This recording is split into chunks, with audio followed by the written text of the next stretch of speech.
Tous, ravi de vous retrouver. Aujourd'hui, on va voir une rotation de culture dans la serre. C'est vrai que la serre, c'est vraiment un grand plus pour pouvoir cultiver plus précocement et du coup, on peut faire des rotations de culture de façon plus importante. On va voir la récolte des pommes de terre qui étaient sur cette zone-là et puis voir un petit peu ce qu'on y a mis à la place. Allez, c'est parti pour cette vidéo.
Bon bah voilà les amis, on vient de retirer, donc je crois qu'il y avait à peu près 12 ou 14 pieds de pommes de terre.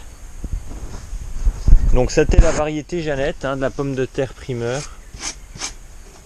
Alors il y a eu un petit couac au niveau de la plantation, je vois que j'ai une ou deux, j'avais 2 pieds de pommes de terre jaunes. Ça devait être de la Bernadette, celle-là les jaunes. Mais bon voilà, je pense qu'il y a à peu près 6 kilos. 6 kilos pour 12-14 pieds. Bon, c'est bien sûr une récolte qui n'est pas énorme. Après, il faudra peser pour voir exactement, mais on n'a jamais 1 kilo par pied de pomme de terre sur de la pomme de terre primeur. Mais voilà, ça va nous faire déjà un certain temps là pour consommer tout ça. Et ensuite, on piochera dans les pommes de terre qui sont en extérieur à partir du mois de juillet. Et donc ici, et ben ça va être nickel parce que là on va avoir une terre qui va être bien ameublie puisque là on vient de récupérer nos pommes de terre avec le croc. On va refaire un petit tour voir si on n'en a pas oublié et puis on va mettre en place nos choux et on va mettre également aussi quelques petites carottes sur cette zone là pour voir. On va faire un petit test là, franchement je garantis pas le résultat. Pour les carottes je sais que ça va bien pousser en serre. Pour les choux et ben ça va être un test, ça sera les réponses seront dans les mois à venir. Alors voilà, la place est bien nette. On va enchaîner directement la rotation des cultures. Donc hier soir, quand j'ai récupéré les pommes de terre, j'y ai mis 2 arrosoirs d'eau de façon à avoir une terre un petit peu plus facile à retravailler. C'est vrai que c'était quand même assez sec là-dessous. Et donc on va maintenant pouvoir enchaîner avec des choux, comme je vous avais dit, des choux-fleurs. Voilà, ils sont là. Ils patientent depuis un petit moment, on les avait remis dans des pots un peu plus gros, mais bon, on voit que là, ça demande qu'à être mis en pleine terre. Puis ça serait dommage de ne pas les mettre parce que franchement, ils sont jolis. Donc on va essayer d'en mettre 5 ou 6. On va également mettre des petites salades, là, qui à force de rester en godet extérieur, se sont fait bien bouffer par les limaces. Mais bon, là, une fois qu'elles vont être en serre, elles sont quand même assez protégées. Et puis on va également mettre des carottes. On va essayer de se faire 2 lignes là-dedans. Comme d'habitude, toujours transparent par rapport à ce que je fais. Ça aurait été en temps normal, j'aurais incorporé pas mal de compost pour les choux. Les carottes, c'est pas la peine, les salades non plus, mais pour les choux, seulement j'ai plus de compost. J'ai vraiment tout pris pour pouvoir faire place au nouveau tas de cette année. Du coup, on va se dépanner avec ça. Alors, j'en mets jamais normalement aux légumes, j'en mets aux fruitiers. Mais bon, voilà, on va mettre une petite poignée de granules d'engrais donc complet d'origine naturelle. C'est utilisable en bio. Alors même ça, je vous dis franchement, je suis pas forcément fan. Je sais pas pourquoi, j'ai pas forcément toujours confiance en ces trucs-là. Mais bon, là, honnêtement, je pense que ce soit pas quelque chose de néfaste. Mais en tout cas, les choux, ce qui est sûr, c'est que eux, ils vont demander pas mal de nourriture. Donc pour qu'ils poussent bien, on va mettre une petite poignée hein, dans chaque emplacement, dans chaque trou, vous allez voir ça. Et puis ça devrait garantir quand même une meilleure reprise. Et puis des choux plus gros à l'intérieur de la serre.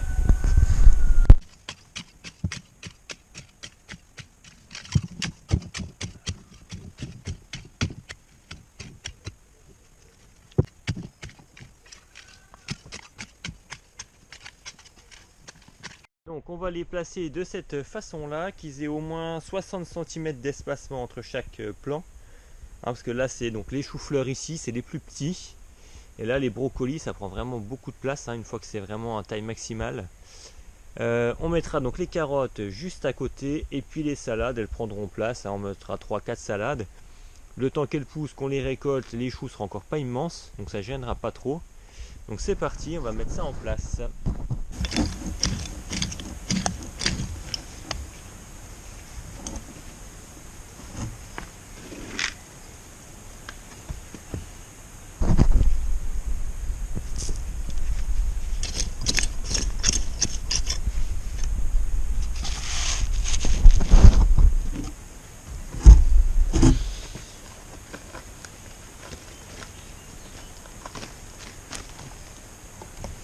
Bon là on voit hein, que franchement là il était plus que temps.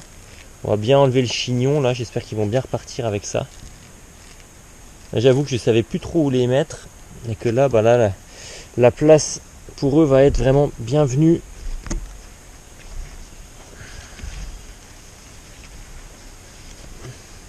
Alors j'ai pris quand même le soin au préalable de faire le tour de chaque plan, de les débarrasser des petits pucerons, des petites cochenilles qu'il y avait sous les feuilles.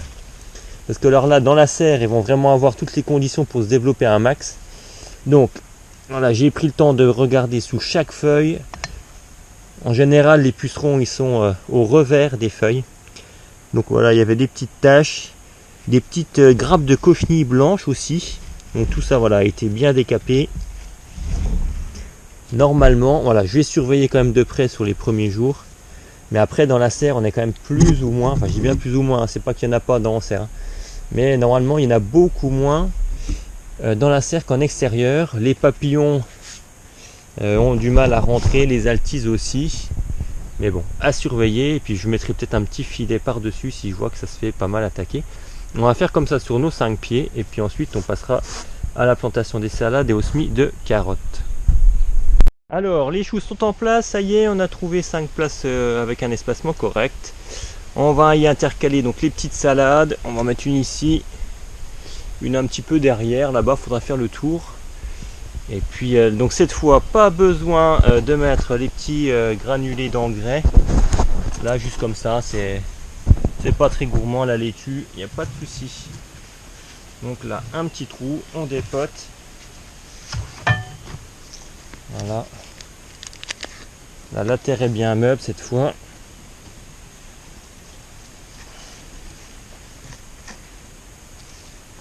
On tasse, on arrosera bien le tout à la fin.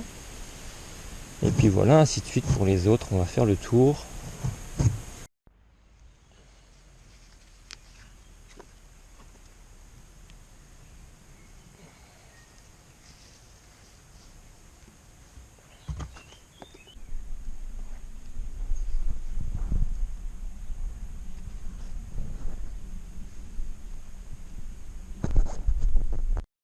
Bien, donc cette fois il nous reste plus qu'à passer donc au semis de carottes, toujours des carottes de Colmar, hein, c'est vraiment une variété que j'utilise quasiment tout le temps ici. Et puis une fois n'est pas coutume, on les sème avec des radis, puisque dans la serre on a également quelques petites limaces. Et puis en même temps voilà, les radis ça sert à éclaircir le rang, et en plus ce qu'on éclaircit on le consomme. Contrairement aux petites carottes, quand on les éclaircit en général c'est pour les jeter. On a vraiment du mal à les replanter ailleurs. J'ai déjà essayé, franchement ça repart pas terrible.